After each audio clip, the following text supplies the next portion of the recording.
This is the Marketing Hero podcast by ClearPivot, turning marketers into heroes.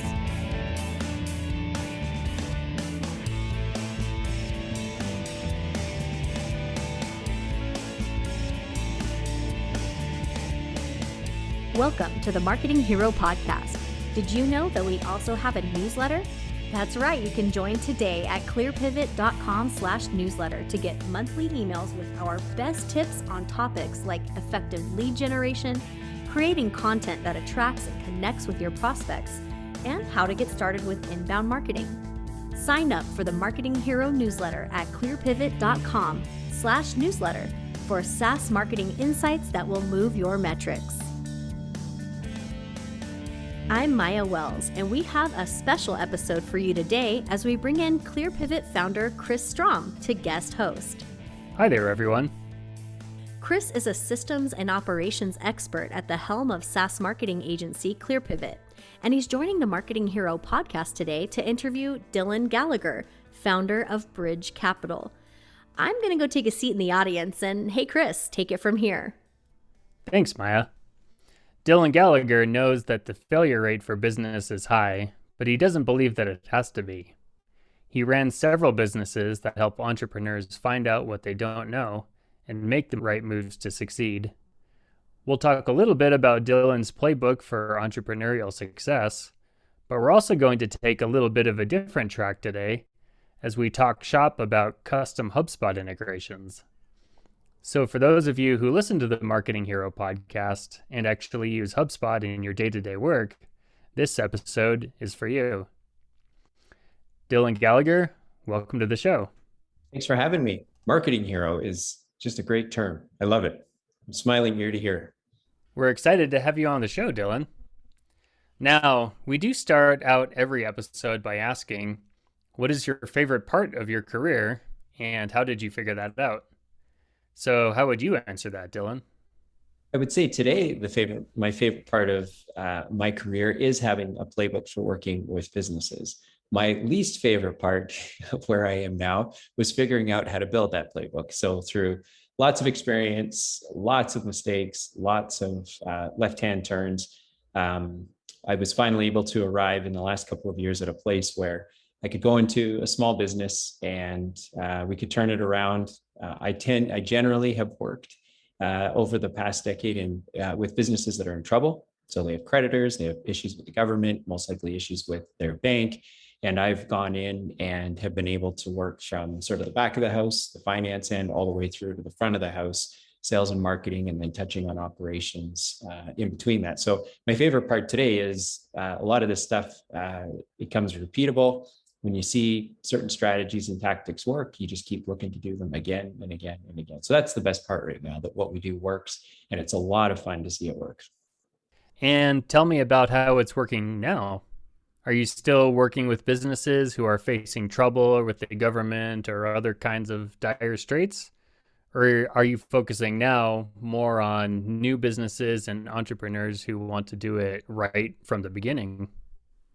So we have a portfolio right now of traditional businesses, a construction business, a business that's in the transportation space. I spent some time last year with a business that was in the manufacturing space. We made the decision in this last fiscal year to really just focus on new projects that can augment the opportunities that we have inside of our existing portfolio.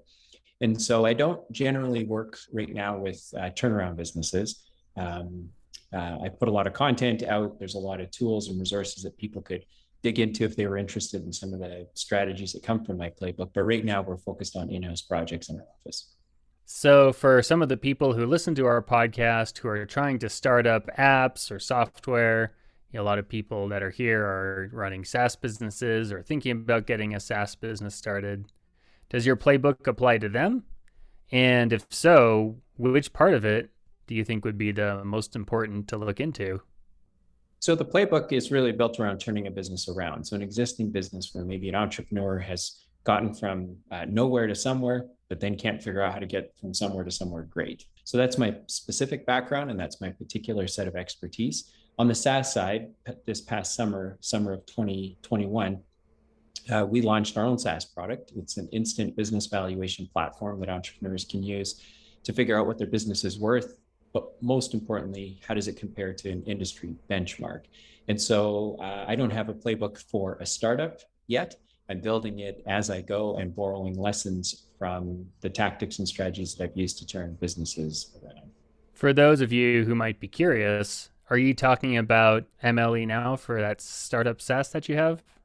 So MLE Now stands for Making Life Easier Now. And it's a platform that is really a reflection of a lot of the things that I've learned turning a business around.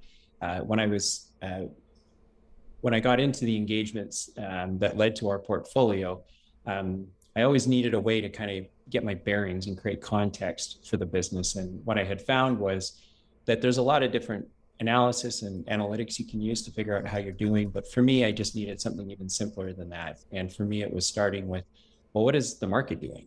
If there's 10 other businesses like ours in the marketplace, how are they doing and how do we measure up against them? Because we can't beat them if we don't even know where their bar is. So we need to get to that bar and then we need to exceed it. So MLE Now really became a byproduct of that exercise because I just kept running the same math over and over and over again. And I thought, you know what? I bet you there's other entrepreneurs out there that would love to figure out how to get their business to some from where it is to somewhere great. And we felt that this online platform would be the best mechanism to do that. I use it every day, every week, every quarter. Our portfolio, we've created a baseline for all of our businesses, and we use MLE Now to see what our progress is looking like and where we're coming up short and where we're exceeding our own expectations. Can you tell us a little bit more about what type of HubSpot configuration you've set up for your business? I know there's a lot of different modules in it and different add-ons and all of that. Sounds like you're using the HubSpot Marketing Hub and the HubSpot Sales Hub, but can you fill us in a little more detail on the specific HubSpot configuration you're running? We use HubSpot right across the board for all of our portfolio companies. Once our team learns how to use it in one instance, it's very easy to transpose those skills over into another business. And so HubSpot is our platform of choice for all of our sales and marketing efforts. So that sounds like a pretty unique way of using HubSpot, right? So we view HubSpot more as a database. I know that a lot of people use it as a full functioning CRM that houses everything that they do. We discovered that we could, because of the API that exists with HubSpot, we don't have the marketing seats, we have the sales seats. So that's the version that we use. And then what we do is through the API, we use it to interact with the operations system that we might have in any given business and the accounting system, which is generally QuickBooks Online. And so HubSpot is more of a database that we dump information into, we pull information out of. We use it for our tasks and our activities, but really when it comes to the analytics and the scoring and some of the functional tactics that we end up going to the market with, HubSpot's really more of a database for us as opposed to like a full-fledged software suite that we're taking advantage of in every nook and cranny that it offers. So you were talking about looking at content interactions, basically behavioral data on your website, as well as freeing up your people to spend more time communicating. It sounds like not all of those activities are being necessarily done through HubSpot. Like your website isn't on the HubSpot CMS necessarily. Sounds like you're using some different systems for marketing emails and those types of communications. So tell me a little bit about that piece and how some things are handled inside HubSpot and some things are handled outside of HubSpot. And it sounds like you're probably using some different API calls to make all of those things happen, right? Sure. So in our transportation business, we work with tractor trailers and trailers, and we're the software that existed or that exists in the marketplace is really built for enterprise level businesses. So if you're running, say, a nationwide chain of transportation businesses, then getting an enterprise level of software is really important. But for a shop like ours, it just didn't make any sense. And so what we ended up doing is building our own work order management system. So customer needs work done on a piece of equipment. We're able to spin up a work order. It interacts with HubSpot. So we use the deal mechanism as the appointment. and our staff only works through our work order system, but all of the information is going back and forth to HubSpot. When the work order turns into an invoice, it gets pushed automatically from our work order system into QuickBooks.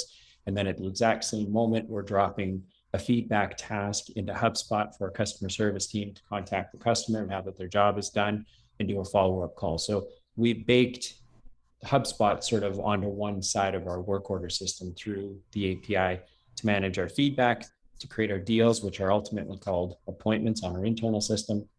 And then that gives us an unbelievable amount of power when we now go to extract all of the information out of HubSpot to see how many tasks are being done, who's clicking on our content, how much time are people on visiting our site, how many web pages are they looking at when they do end up going to our site. So it really is, it's a container. We put a lot of data into that container at key points in our operational process. And then we have a reporting mechanism where we're constantly using it as a feedback loop for ourselves. By integrating it with HubSpot, all of that time that was spent updating HubSpot and then updating a work order and then updating the accounting system, we basically turned those sort of 3 data entry points into an API call. And so all of a sudden, for the exact same human resource capital that we had available, we can now use that capital to actually talk to our customers, to interact with them, not to spend time just moving information from one system to the other, copy, paste, import, export. We just freed up an enormous amount of time, and it literally dropped more than 10%, 15% directly to our bottom line, simply because we could increase revenue. So our cost structure stayed the same, but because our cost structure already included people that were doing work, when we reduced the amount of data movement they were doing, we could then free them up to do customer success stories, feedback loops, have them book their next appointment, and we ultimately could drive revenue. And that increase in revenue pretty much went directly to the bottom line. So the API call mechanism is really once a customer has engaged with us and they're interacting with our service.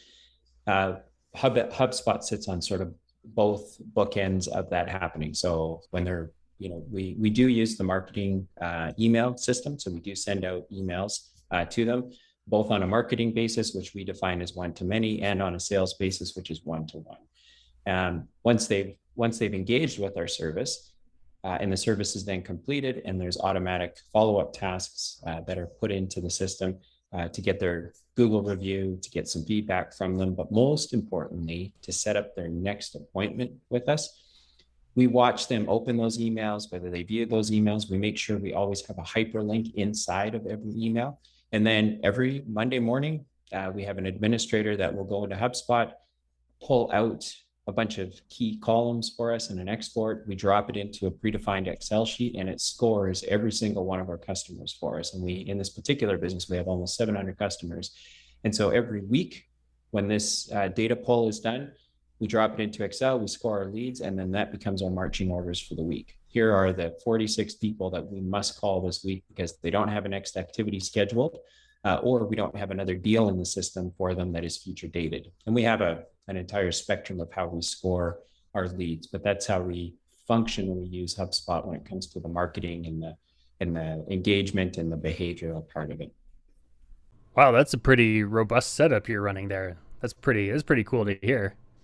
So I wanted to know another example on your HubSpot configuration, because you had told me that you have several examples of several different businesses in which you're doing this. Do you have another example of how you've integrated some different systems using HubSpot in a different business? So in our construction business, we use the deal mechanism for our proposals, our construction proposals. And because our construction proposals go to multiple parties, what we end up doing is using the API to pull back some of that behavior information, and we can kind of figure out of the one job that we were bidding on, but we sent it out to 5 because we're a sub trade, so we sent it out to 5 general trades. We can kind of see from the engagement, again through our scoring system, that we do end up pulling from the API in that business. We can kind of see, okay, we should probably get in touch with this particular GC because they're the ones that are most likely going to win this job. We can see how many times they've interacted with us, and it gives us an opportunity before they make a decision to to get on the phone with them and make some assumptions that if we sent out 5 proposals, we can see that one of the proposals is getting a lot of activity, but the other 4 are not. There's a high likelihood that the one with high activity is going to be one that wins. And we need to get on the phone and make sure there's nothing we missed in our proposal before they award the job, in case we have to fine tune our price or maybe fine tune some of the details. So in our construction business, we use it very specifically for the proposal and job bidding end of our business, which again integrates with our operation system. And then once a job is done, because we work with institutional and commercial clients, we don't really have that personal relationship because it's an institution or a company that we're working with. But we do use it in the same way that we use it in our transportation business, which is to make sure that we have set an activity for the person that we need to speak to at that business in the future. And then that gives our customer service team someone to contact. They can talk about upcoming jobs. We book those in using the deal mechanism. And then again, every Monday, we drop out a bunch of data from HubSpot. We score it all, and it gives us our marching orders for any given week. How is that reflected in your results in terms of getting new jobs for that business, as well as continued work with the GCs where the work has gone well?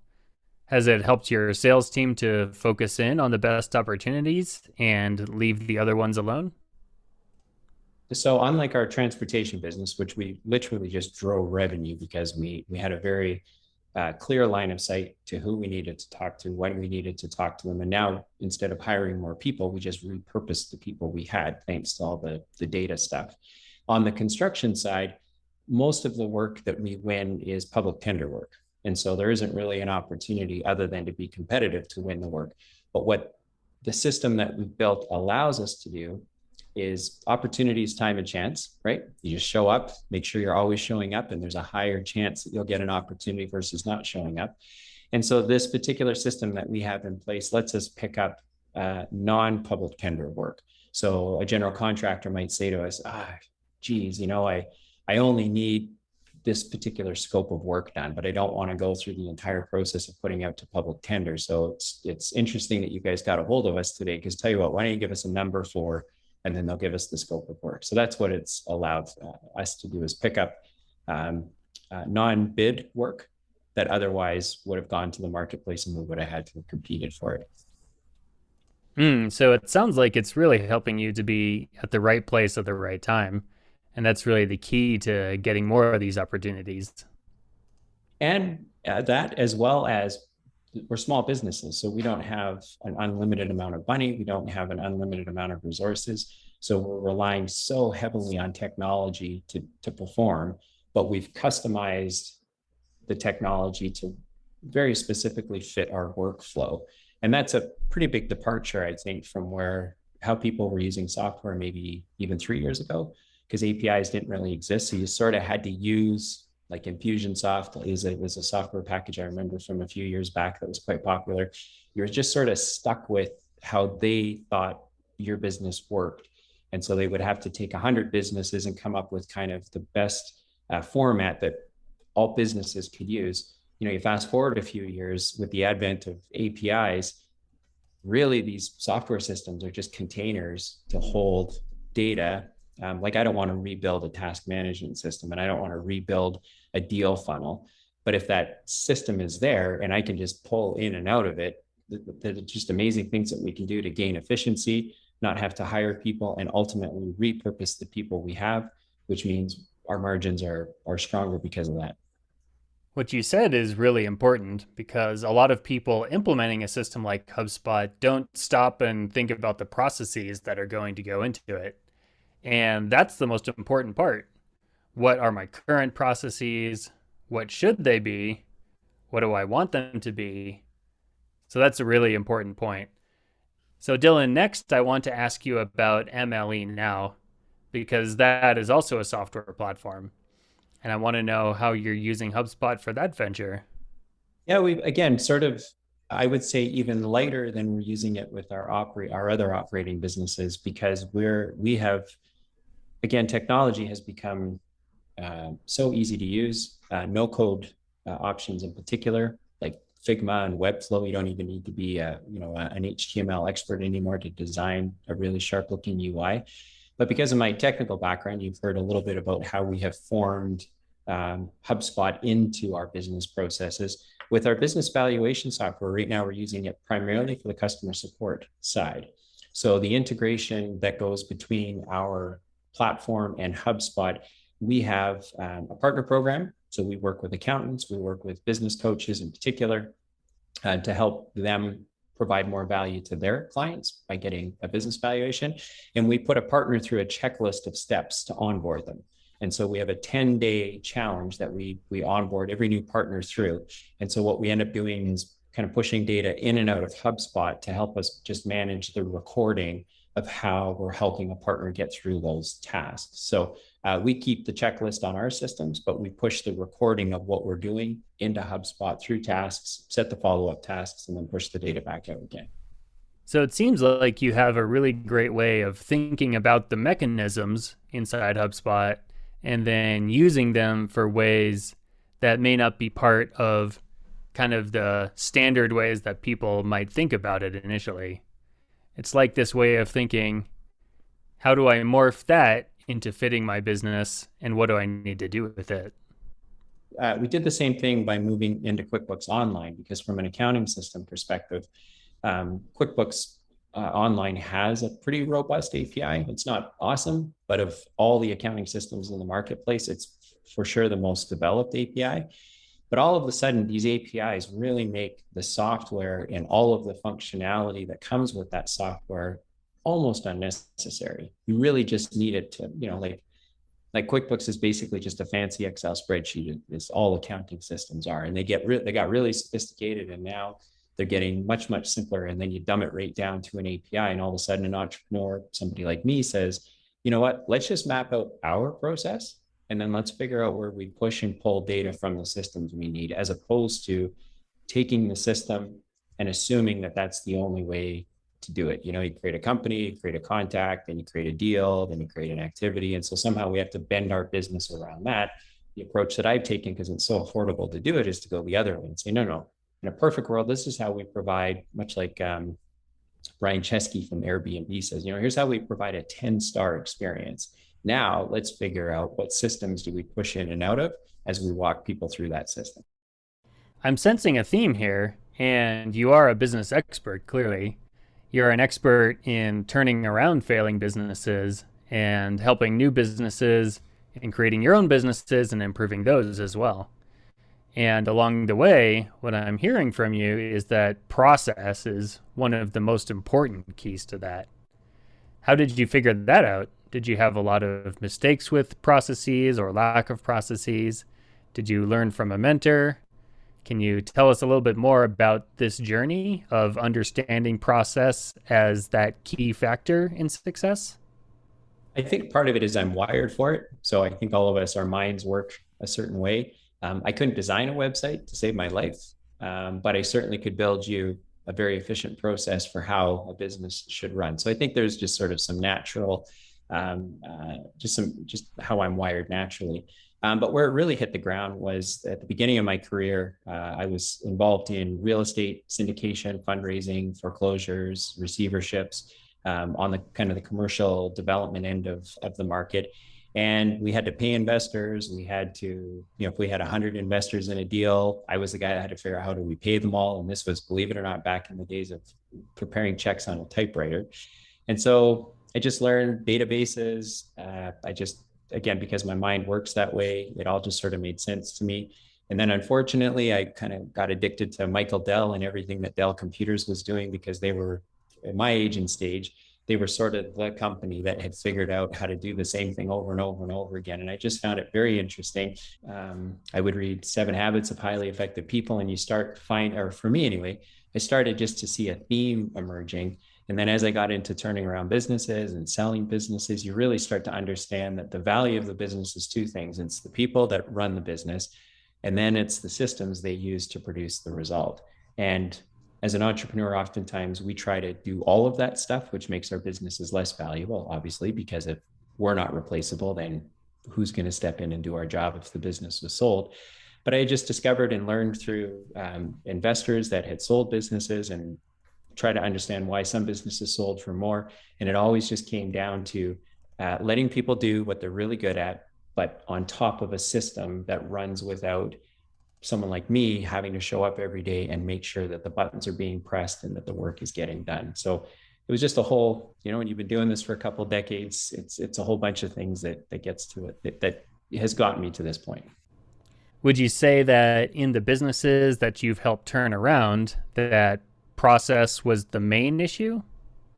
I would say that process was the reason some businesses did not turn around, because the entrepreneurs simply couldn't get their head around letting systems do what systems should do. So in the example of our transportation business, when we close a work order, there's an entry made in our accounting system when that button is clicked. And at the exact same second that button is clicked, we're queuing up 3 activities in HubSpot. Well, some entrepreneurs will hear me say that and immediately begin to panic because they'll say, well, how do I know that the information is correct? How do I know that someone's going to follow up on it? And they don't trust the process. And that's most likely because they just simply don't understand what's happening.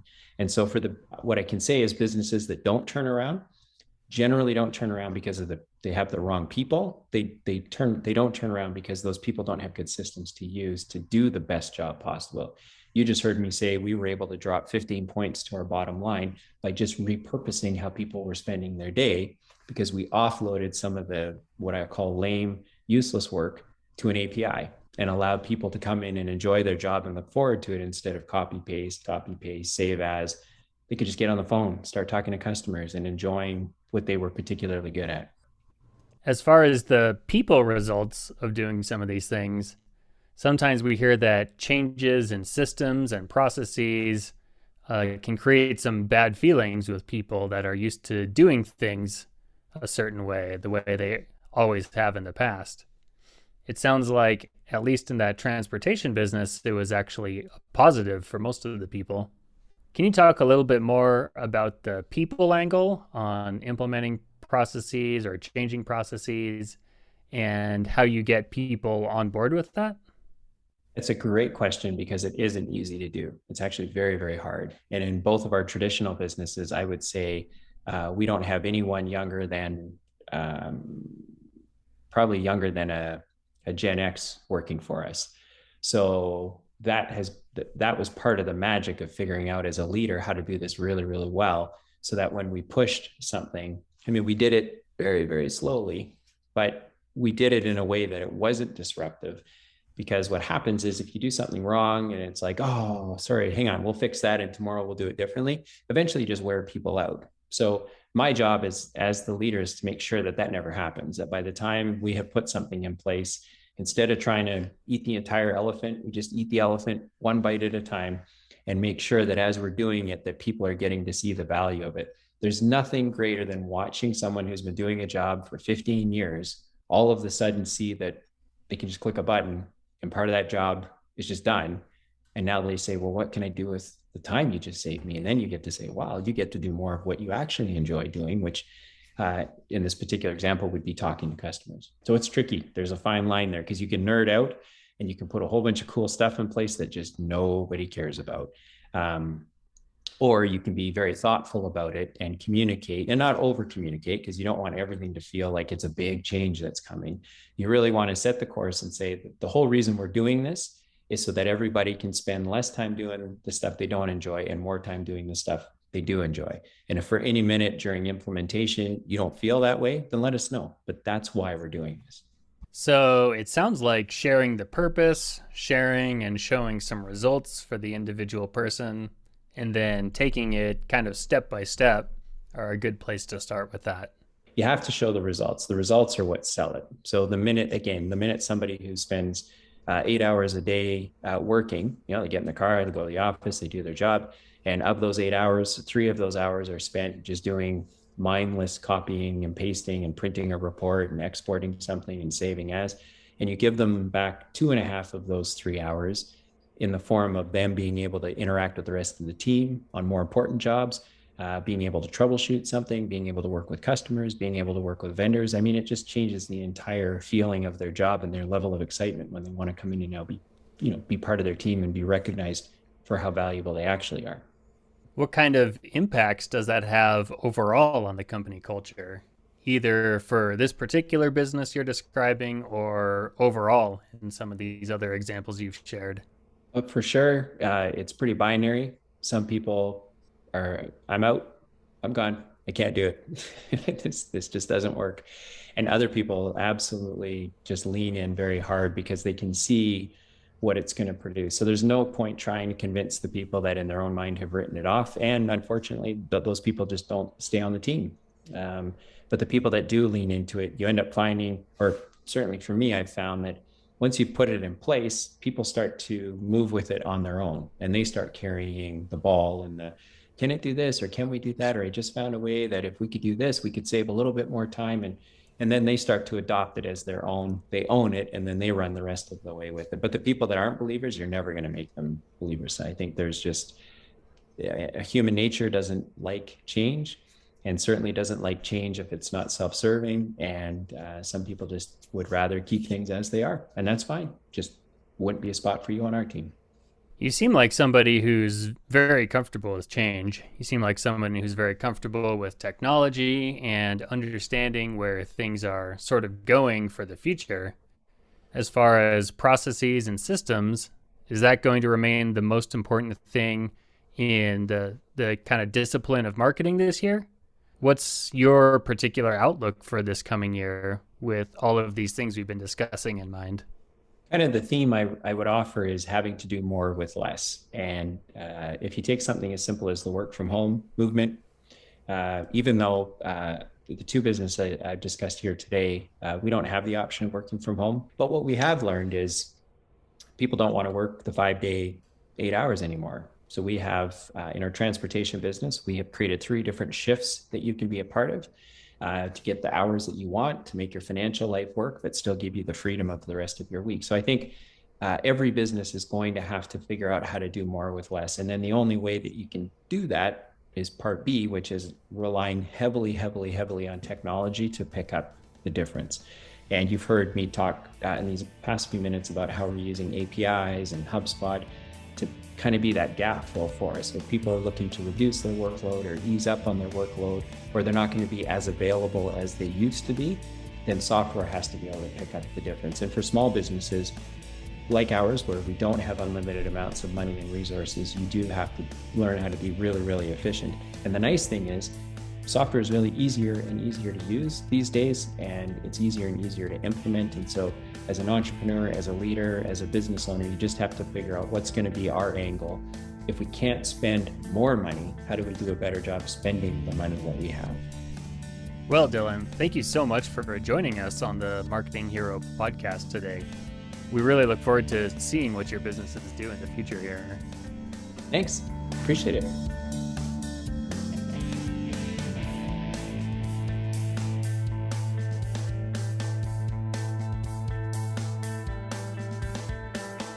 You've been listening to the Marketing Hero podcast by ClearPivot. Be sure to join us next time. For more information, visit www.clearpivot.com.